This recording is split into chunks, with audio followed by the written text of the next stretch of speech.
Thank you, Mr. President, for convening this meeting based on a request supported by nearly every member of the Security Council to address the grave situation in Gaza and further shocking developments. Allow me also to thank ASG Yancha for his report and also Mr. Raja Singham for his briefing. Mr. President, Israel is killing Palestine in Gaza. That is its objective. And there, over 2 million victims are enduring unbearable agony that the human mind can barely comprehend. We are not allowed to fail them any longer. We do not have the luxury to feel guilt or shame. We owe them to act now to stop this genocide. Mr. President, there is something undeniable. Israel does not care about what we say, what you say. It is obvious. The only thing that matters now is what we do. What will force Israel to change course is our ability to transform justified condemnation into just actions. And history will judge us all. We appreciate the description of almost all of you of the deepness of the pain and the tragedy that our people is enduring. While this is okay, it is not sufficient. You have to act. You have to do something about it. You have to stop it. Otherwise, this analysis and description does not mean anything if you do not do something to stop it. And you have tools available to you to do so. Mr. President, there is an international plan adopted by the International High-Level Conference in Palestine, co-chaired by Saudi Arabia and France, that starts with ending the use of starvation as a weapon of war and ending the war on Gaza through a ceasefire, the release of the hostages and prisoners, a massive surge of humanitarian aid to the Palestinian people in coordination and leadership, in coordination with and leadership of the United Nations, and in line with humanitarian principles and the full withdrawal of Israel from Gaza. The plan further foresees the Palestinian National Authority resuming its sole governmental and security duties in the Gaza Strip with regional and international support, and Hamas handing over its weapons to the Palestinian National Authority in the context of an end to the war and in line with the objective of an independent Palestinian state. It sets forth an irreversible pathway to an independent and sovereign Palestinian state leading to shared peace and security and regional integration. Many of you referred to the results of that historic international conference about 2 weeks ago here in the General Assembly.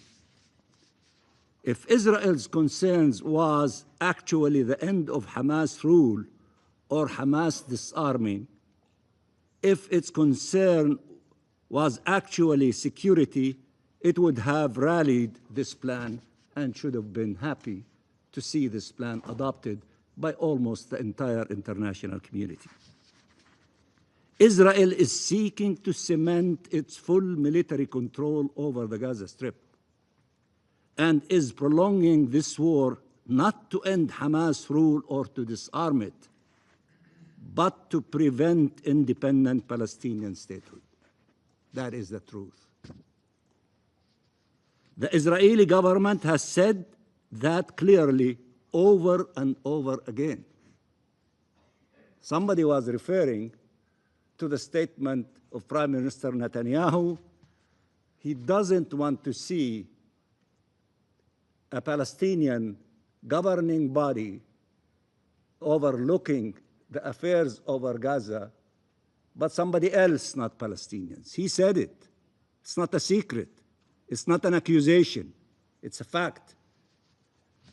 Israel proved long ago it was not concerned by the fate of the hostages. Look at the tens of thousands demonstrating in Tel Aviv and other cities, demanding immediate ceasefire and seriously concerned if this insanity to take place against our people in the Gaza Strip, then this is the execution or the death of the hostages, because that is the position of the families and the tens of thousands who are demonstrating in Tel Aviv. This latest decision is some more blatant demonstration of that. The Israeli government dehumanized and demonized Palestinians to such an extent that its genocide against them through mass killing and starvation, including of children, is not opposed in Israel by some, is only opposed in Israel by some brave voices. Israel proved long ago that its goal is the destruction of the Palestinian people through forced transfer and massacres to facilitate its annexation of our land. If some people believe what Prime Minister Netanyahu said yesterday and today, that there is a huge global lie, that there is no starvation in Gaza, and the two gentlemen from the leadership of the UN is also participating in spreading lies, then why don't you, the Security Council, go to the Security Council, take with you 100 journalists from your countries and other countries to verify exactly what is happening in Gaza. If he's so sure of this global conspiracy about the lie, let him prove it, invite you, allow you to go to the Gaza Strip and see exactly what is happening there. Take journalists with you so that you can verify exactly what is happening in Gaza. Because I think Mr. Netanyahu, in spite of all of the effort that he is putting with his government, he doesn't have credibility. He did not convince almost all of you and tens of countries outside this chamber from his narrative, and the narrative of his government, and the narrative of his foreign minister, who came trying to manipulate a humanitarian story of a captive and the pain of that caused to that family, and he failed in trying to convince you to forget about the pain of the Palestinian people. Such illegal and immoral plans cannot be met with only outrage. That would not be sufficient.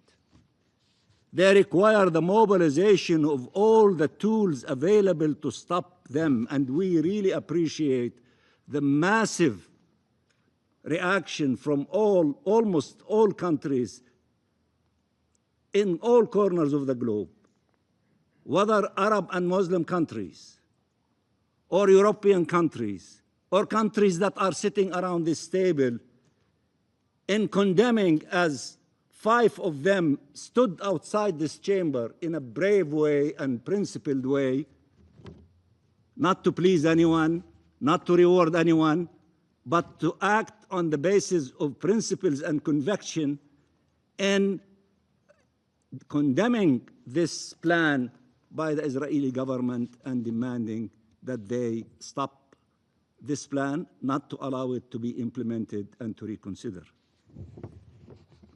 Israel proved long ago it does not care about the Charter, international law, or the resolutions of this Council if not accompanied by consequences. These facts have led many to rightly wonder, how on earth is Israel still allowed to sit around this table and in these United Nations? If it was another country, you would have been imposing sanctions a long time ago. Mr. President, countries around the world are adopting more and more measures to end any form of complicity and to advance accountability, and we appreciate these efforts. A country like Germany to decide not to send weapons to Israel to kill our people in Gaza, just only to use one example. All states should undertake such steps immediately. Of course, it would be wonderful if you implement your resolutions, and would be excessively wonderful if you adopt additional resolutions with measures. But if these are not possible, act in your national capacity. You have tools available to you, in addition to the tools available to the Security Council, but you have tools available to you in your national capacity. Many of you are using them. I urge others to use them, and to ask others to do many other things, including the recognition of the State of Palestine.